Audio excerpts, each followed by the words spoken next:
Sir, Siachen war memorial पे माननीय कवि श्री माखनलाल चतुर्वेदी जी की एक कविता है जो कहती है, मुझे तोड़ लेना वनमाली, उस पथ पर देना तुम फेंक, मातृभूमि पर शीश चढ़ाने, जिस पथ पर जावे वीर अनेक।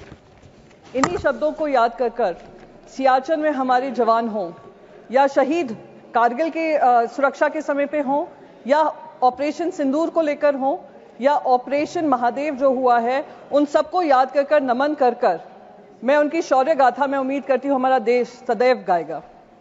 साथ ही साथ मैं उन सारे परिवारजनों को श्रद्धांजलि व्यक्त करना चाहूंगी जिनकी जाने वो पहलगाम में गई, आतंकी हमले में गई, पाकिस्तान स्पॉन्सर्ड आतंकी हमले में गई, और वो अभी भी उम्मीद कर रहे हैं कि हर तरीके से ऑपरेशन सिंदूर, जो कल खुद प्रधानमंत्री जी ने कहा कि ऑपरेशन सिंदूर अभी भी जारी है, उस ऑपरेशन सिंदूर के तहत उनको हर पैमाने पे न्याय मिलेगा और नापाक हरकतें जो पाकिस्तान से होती हैं उसको खत्म करने का काम हमारी वीर सेना करेगी।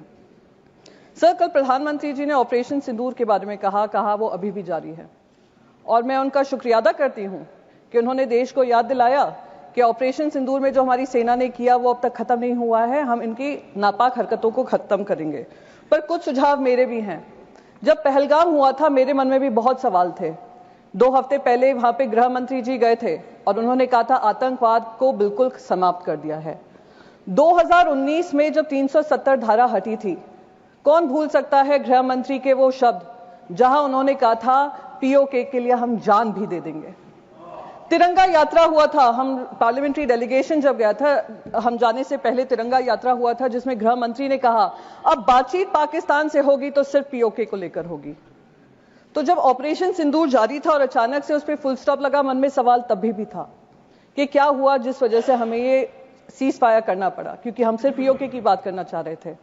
तो अब क्योंकि ऑपरेशन सिंदूर जारी है और प्रधानमंत्री जी ने ये कहा है, तो मैं बस 2-3 चीजें उनके सामने कहना चाहूंगी। सर, ऑपरेशन सिंदूर का हर हिस्सा, चाहे वो फिल्म इंडस्ट्री हो, चाहे वहां की न्यूज चैनल्स हो, चाहे उनके इन्फ्लुएंसर्स हो, हमने सब पे पाबंदी लगाई।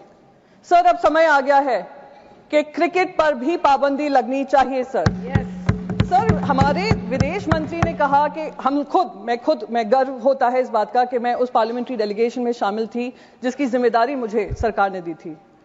हम 33 देशों में गए। मिनिस्टर ऑफ एक्सटर्नल अफेयर्स कह रहे थे करीब 100 देशों से बातचीत हुई।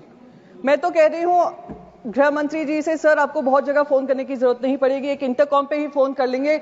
आईसीसी के चेयरमैन को अगर आप कह देंगे कि ये इंडिया पाकिस्तान मैच नहीं हो सकता तो नहीं होगा, ये हमारे ऑपरेशन सिंदूर की कामयाबी होगी। सर हम जो 26 महिलाएं जो विधवा हुई वो उनके मुंह, हम उनके मुंह पे जाकर कहेंगे कि हमें वो इंडिया पाकिस्तान मैच खेलना है, हम पैसा कमाना चाहते हैं, पैसे के ऊपर आपका परिवार नहीं है।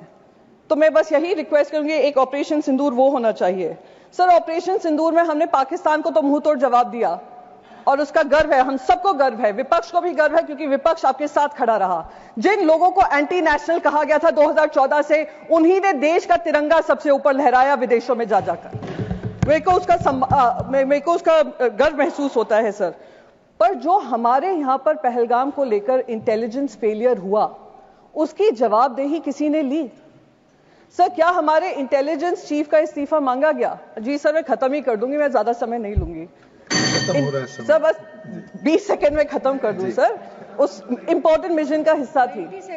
इंटेलिजेंस फेलियर जो हुआ उसके तहत किसी ने भी इसकी जिम्मेदारी लेते हुए इस्तीफा लिया? इस्तीफा होने चाहिए सर। तब तक ये ऑपरेशन सिंदूर कंप्लीट नहीं होगा जब तक आउटसाइड वर्ल्ड को तो हमने पाकिस्तान को 2 टूक जवाब देकर अकाउंटेबिलिटी तय की, जब तक इंटरनल अकाउंटेबिलिटी हम तय नहीं करेंगे। 20 सेकंड हो गए। जय Hind, thank you very much. माननीय उपेंद्र कुशवाहा।